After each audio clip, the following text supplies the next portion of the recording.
Hi hello guys, welcome back to Aadya colourful.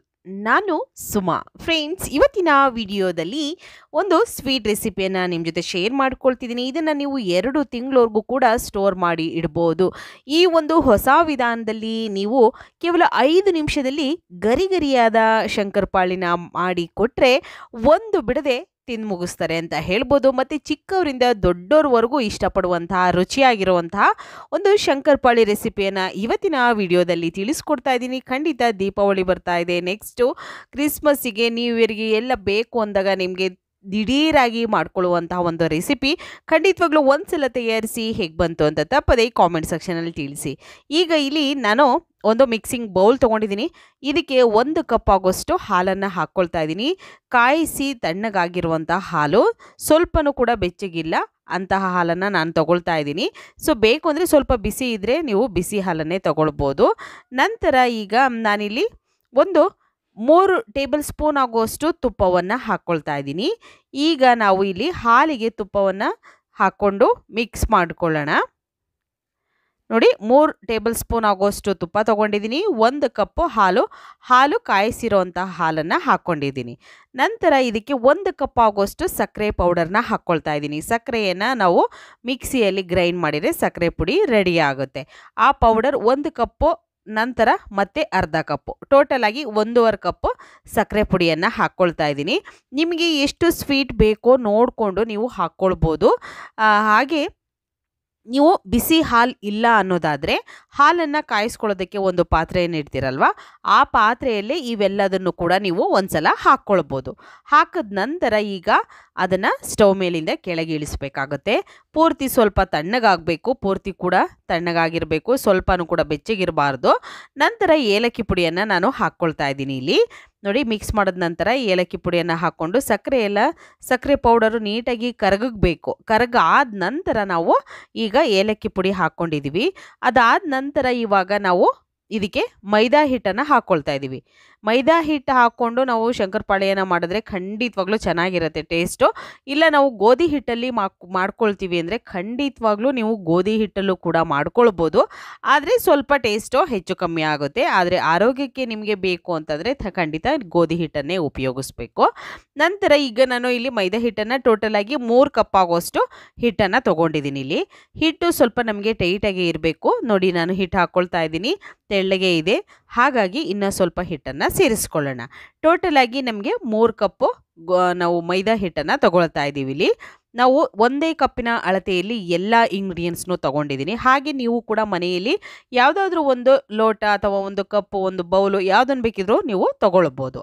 ಈಗ ನೋಡಿ, ಈ ರೀತಿಯಾಗಿ ನಮಗೆ ಹಿಟ್ಟು ಟೈಟಾಗಿರಬೇಕು. ಪೂರ್ತಿಯಾಗಿ ಗಟ್ಟಿನೂ ಇರಬಾರ್ದು ಜಾಸ್ತಿ, ಹಾಗೆ ತೆಳ್ಳು ಕೂಡ ಇರಬಾರ್ದು. ಜಾಸ್ತಿ ಗಟ್ಟಿ ಇದ್ದರೆ ಸ್ಮೂತ್ನೆಸ್ ಬರೋದಿಲ್ಲ, ಕ್ರಿಸ್ಪಿಯಾಗಿ ಬರೋದಿಲ್ಲ. ಮತ್ತು ಏನಾಗುತ್ತೆ ಅಂದರೆ ಜಾಸ್ತಿ ಗಟ್ಟಿ ಆಗಿಬಿಡುತ್ತೆ, ಅಗಿಯೋಕ್ಕಾಗಲ್ಲ, ಆ ಥರ ಆಗಿಬಿಡುತ್ತೆ. ನೋಡಿಕೊಂಡು ನೀವು ಹಿಟ್ಟನ್ನು ಕಲಿಸ್ಕೊಳ್ಳಿ. ಓಕೆ, ಈಗ ಕಲಸಿದ್ದಾಗಿದೆ. ಇದನ್ನು ಒಂದು 5 ನಿಮಿಷ ನಾನು ಬೇಕು ಅಂತ ಅಂದರೆ ಟೈಮ್ ಇದ್ದರೆ ನೀವು 5 ನಿಮಿಷ ಇದನ್ನು ರೆಸ್ಟಿಗೆ ಇಡಿ. ಟೈಮ್ ಇಲ್ಲ ಅನ್ನೋದಾದರೆ ದಿಢೀರಾಗಿ ನೀವು ಮಾಡ್ಕೋಬೋದು. ಯಾಕೆಂದರೆ ಇದಕ್ಕೆ ರವೆ ಏನು ಕೂಡ ನಾವು ಹಾಕ್ಕೊಂಡಿಲ್ಲ, ಹಾಗಾಗಿ ದಿಢೀರಾಗಿ ಮಾಡ್ಕೋಬೋದು. ಟೈಮ್ ಇದೆ, ಇನ್ನು ಸ್ವಲ್ಪ ಹೊತ್ತು ನೆನೆ ಹಾಕಿ ಅದ ನಂತರ ಮಾಡ್ಕೊಳ್ಳೋಣ ಅನ್ನೋದಾದರೆ ಒಂದು 5ರಿಂದ 10 ನಿಮಿಷ ಬೇಕು ಅಂದರೆ ಇಟ್ಕೋಬೋದು. ಈಗ ನೋಡಿ, ಹಿಟ್ಟನ್ನು ತೊಗೊಂಡಿದ್ದೀನಿ. ಈ ಗಾತ್ರದಲ್ಲಿರೋಂಥ ಹಿಟ್ಟನ್ನು ತೊಗೊಂಡಿದ್ದೀನಿ. ಒಂದು 3 ಭಾಗ ಅಥವಾ 4 ಭಾಗ ನಾನು ಮಾಡ್ಕೊಳ್ತೀನಿ ಆ ಹಿಟ್ಟಿನಲ್ಲಿ. ಈ ರೀತಿಯಾಗಿ ಚಪಾತಿ ಮಾಡೋದಕ್ಕೆ ನಾವು ಉಂಡೆಯನ್ನು ಮಾಡ್ಕೊಳ್ತೀವಲ್ವ, ಆ ರೀತಿ ಉಂಡೆ ಮಾಡಿಕೊಂಡು ಈಗ ಸ್ವಲ್ಪ ಎಣ್ಣೆಯನ್ನು ನಾನು ಮೇಲೆ ಹಚ್ಕೊಂಡಿದ್ದೀನಿ. ಹಚ್ಚಿದ ನಂತರ ಈಗ ಲಟ್ಟಿಸ್ಕೊಳ್ಳೋಣ. ಇದನ್ನು ಜಾಸ್ತಿ ತೆಳ್ಳಗೆ ಲಟ್ಟಿಸ್ಕೊಳ್ಳೋ ಹಾಗಿಲ್ಲ, ಹಾಗೆ ಜಾಸ್ತಿ ದಪ್ಪ ಕೂಡ ಬೇಡ, ಮೀಡಿಯಮ್ ಆಗಿ ನಮಗೆ ಲಟ್ಟಿಸ್ಕೋಬೇಕು. ಈಗ ಮಾರ್ಕೆಟಲ್ಲಿ ಅಥವಾ ಒಂದು ಬೇಕ್ರಿಗಳಲ್ಲಿ ಶಂಕರಪೊಳಿನ ಖಂಡಿತವಾಗ್ಲೂ ತಿಂದಿರ್ತೀರಲ್ವಾ, ಅದೇ ಥರ ನೀವು ದಪ್ಪವಾಗಿ ಮಾಡ್ಕೋಬೇಕು ಅಂದರೆ ಈ ವಿಧಾನಗಳನ್ನು ಫಾಲೋ ಮಾಡಬೇಕಾಗುತ್ತೆ. ನೋಡಿ, ಈಗ ನಾನು ಈ ರೀತಿಯಾಗಿ ಲಟ್ಟಿಸ್ಕೊಳ್ತಾ ಇದ್ದೀನಿ. ಜಾಸ್ತಿ ಇದನ್ನು ತೆಳ್ಳು ಕೂಡ ಮಾಡ್ಕೊಳ್ತಿಲ್ಲ, ಹೀಗೆ ಇರಬೇಕು, ಇದು ಮೀಡಿಯಮ್ ಆಗಿರಬೇಕು. ಓಕೆ, ನಿಮಗೆ ನೋಡಿದ್ರೇ ಗೊತ್ತಾಗ್ತಿದೆ. ಸೊ ಯಾಕೆಂದರೆ ಎಣ್ಣೆಲಿ ಹಾಕಿದ್ಮೇಲೆ ಮತ್ತೆ ಇನ್ನು ಸ್ವಲ್ಪ ದಪ್ಪ ಆಗುತ್ತೆ, ಅದಕ್ಕೋಸ್ಕರ ಇಷ್ಟಿದ್ರೆ ಸಾಕು. ಈಗ ಇದನ್ನು ನಾವು ನಮಗೆ ಯಾವ ಶೇಪು ಬೇಕು ನೋಡಿ ಆ ಶೇಪಲ್ಲಿ ಕಟ್ ಮಾಡ್ಕೊಳ್ಳೋಣ. ಫಸ್ಟಿಗೆ ಸೈಡಲ್ಲಿರೋ ಎಡ್ಜಸ್ನೆಲ್ಲ ಕಟ್ ಮಾಡ್ಕೊಳ್ತೀನಿ ನಾನು. ಈ ರೀತಿಯಾಗಿ ಕಟ್ ಮಾಡ್ಕೊಳ್ಳೋಣ. ಸೈಡಲ್ಲಿರೋಂಥ ಎಡ್ಜಸನ್ನು ಕಟ್ ಮಾಡ್ಕೊಳ್ತಾ ಇದ್ದೀನಿ.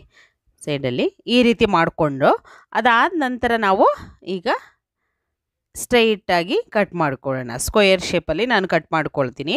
ನಿಮಗೆ ಯಾವ್ದು ಇಷ್ಟ ಆಗುತ್ತೆ, ಯಾವ ಒಂದು ಶೇಪ್ ಇಷ್ಟ ಆಗುತ್ತೆ ಆ ಶೇಪಲ್ಲಿ ನೀವು ಈ ಶಂಕರಪಾಳಿಯನ್ನು ಕಟ್ ಮಾಡ್ಕೋಬೋದು. ಖಂಡಿತವಾಗ್ಲೂ ತುಂಬ ಬೇಗ ಮಾಡ್ಕೊಳ್ಳುವಂತಹ ಒಂದು ರೆಸಿಪಿ. ಕೇವಲ 5ರಿಂದ 10 ನಿಮಿಷದಲ್ಲಿ ನೀವು ರುಚಿಯಾಗಿರುವಂಥ ಒಂದು ಶಂಕರಪಾಳಿಯನ್ನು ಮನೆಯಲ್ಲಿ ಮಾಡ್ಕೊಳ್ಬೋದು.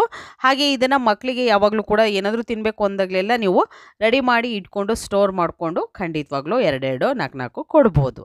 ಈಗ ನೋಡಿ ಈ ರೀತಿ ಕಟ್ ಮಾಡ್ಕೊಳ್ತಾ ಇದ್ದೀನಿ. ಹೀಗೆ ಇದನ್ನು ಕಟ್ ಮಾಡ್ಕೊಳ್ಳೋಣ. ಫ್ರೆಂಡ್ಸ್, ನೀವು ಯಾರಾದರೂ ಫಸ್ಟ್ ಟೈಮ್ ನನ್ನ ಚಾನಲ್ಗೆ ವಿಸಿಟ್ ಮಾಡಿದರೆ ಪ್ಲೀಸ್ ಚಾನಲ್ನ ಸಬ್ಸ್ಕ್ರೈಬ್ ಮಾಡ್ಕೊಳ್ಳಿ, ಹಾಗೆ ಲೈಕ್ ಮಾಡಿ ಮತ್ತು ಹೆಚ್ಚೆಚ್ಚು ಶೇರ್ ಮಾಡಿ. ನೋಡಿ ಈ ರೀತಿಯಾಗಿ ನೋಡ್ಬೋದು ನೀವು. ಇಷ್ಟು ಗಾತ್ರದಲ್ಲಿ ನಾನು ಕಟ್ ಮಾಡ್ಕೊಂಡಿದ್ದೀನಿ. ಜಾಸ್ತಿ ದಪ್ಪನೂ ಇಲ್ಲ, ಹಾಗೆ ಜಾಸ್ತಿ ತೆಳ್ಳು ಕೂಡ ಇಲ್ಲ. ನೋಡ್ತಾ ಇದ್ದೀರಲ್ಲ, ಈ ರೀತಿಯಾಗಿ ಇದ್ದರೆ ಆಲ್ರೆಡಿ ಇದೆ. ಸೊ ಈಗ ಎಲ್ಲದನ್ನು ಕೂಡ ಈ ಥರ ಬಿಡಿಸಿ ನಾನು ಒಂದು ಸೈಡ್ ತಗೊಂಡಿದ್ದೀನಿ.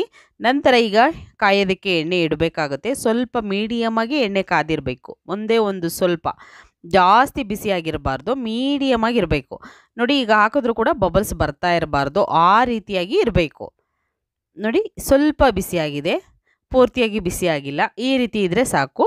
ಹಾಗೆ ಈ ಒಂದು ಶಂಕರಪಾಳಿಯನ್ನು ನೀವು ಡೀಪ್ ಫ್ರೈ ಮಾಡೋದಕ್ಕೆ ಜಾಸ್ತಿ ಎಣ್ಣೆ ಏನು ಬೇಕಾಗೋದಿಲ್ಲ. ನೋಡ್ತಾ ಇದ್ದೀರಲ್ಲ ನಾನು ಎಷ್ಟು ಹಾಕ್ಕೊಂಡಿದ್ದೀನಿ ಅಂತ. ಇಷ್ಟೇ ಇದ್ರೆ ಸಾಕಾಗುತ್ತೆ. ಮತ್ತು ನೀವು ಸ್ಟವ್ನ ಲೋ ಫ್ಲೇಮಲ್ಲಿ ಇಟ್ಕೊಂಡು ಅದನ್ನು ಫ್ರೈ ಮಾಡ್ಕೋಬೇಕಾಗುತ್ತೆ. ಹೈ ಫ್ಲೇಮ್ ಮಾಡಬೇಡಿ, ಲೋ ಫ್ಲೇಮಲ್ಲೇ ಇದು 2 ಕಡೆ ಚೆನ್ನಾಗಿ ಫ್ರೈ ಆಗಲಿ. ಸೊ ಈಗ ನೋಡಿ ಒಂದು ಸೈಡ್ ಆಗಿದೆ, ನೋಡ್ಬೋದು ನೀವು, ಕಲರ್ ಎಲ್ಲ ಚೇಂಜ್ ಆಗ್ತಿದೆಯಲ್ಲ. ಈಗ ಟರ್ನ್ ಮಾಡಿ ಇನ್ನೊಂದು ಸೈಡ್ ಕೂಡ ನಾವು ಇದನ್ನು 2 ಸೈಡು ಫ್ರೈ ಮಾಡ್ಕೊಳ್ಳೋಣ. ಗೋಲ್ಡನ್ ಕಲರ್ ಬರೋ ಹಾಗೆ 2 ಸೈಡ್ ಕೂಡ ನಾವು ಫ್ರೈ ಮಾಡ್ಕೋಬೇಕಾಗುತ್ತೆ. ತುಂಬಾ ಈಸಿಯಾಗಿ ಮಾಡ್ಕೊಳ್ಳುವಂತಹ ಈಗ ನೋಡಿ ಈ ರೀತಿಯಾಗಿ ಕಲರ್ ಚೇಂಜ್ ಆಗಬೇಕು ನಮಗೆ. 2 ಸೈಡ್ ಕೂಡ ನಾವು ಫ್ರೈ ಮಾಡಿಕೊಂಡಾಗ ಸ್ಟವ್ನ ಲೋ ಫ್ಲೇಮಲ್ಲೇ ಇಟ್ಕೋಬೇಕು. ಈಗ ನೋಡಿ ಆಗಿದೆ, ಇದು ಆಗಿರೋ ಈ ರೀತಿ ಗೋಲ್ಡನ್ ಕಲರ್ ಬಂದರೆ ಸಾಕು ನಮಗೆ ಪರ್ಫೆಕ್ಟಾಗಿ ಶಂಕರಪಾಳಿ ಆಗಿದೆ ಅಂತ. ಈ ಒಂದು ಹೊಸ ವಿಧಾನದಲ್ಲಿ ಕೇವಲ 5 ನಿಮಿಷದಲ್ಲಿ ನೀವು ಗರಿಗರಿಯಾದ ಶಂಕರಪಾಳಿಯನ್ನು ಮಾಡಿಕೊಟ್ರೆ ಮಕ್ಕಳು ಮತ್ತು ದೊಡ್ಡವರು ಎಲ್ಲರೂ ಕೂಡ ಒಂದು ಬಿಡದೆ ತಿಂದು ಮುಗಿಸ್ಬಿಡ್ತಾರೆ. ಅಷ್ಟು ಟೇಸ್ಟಿಯಾಗಿರುತ್ತೆ. ತುಂಬಾ ಈಸಿಯಾಗಿ ಮಾಡ್ಕೊಳ್ಳುವಂಥ ಒಂದು ವಿಧಾನವನ್ನು ನಿಮಗೆ ನಾನು ಶೇರ್ ಮಾಡಿದ್ದೀನಿ.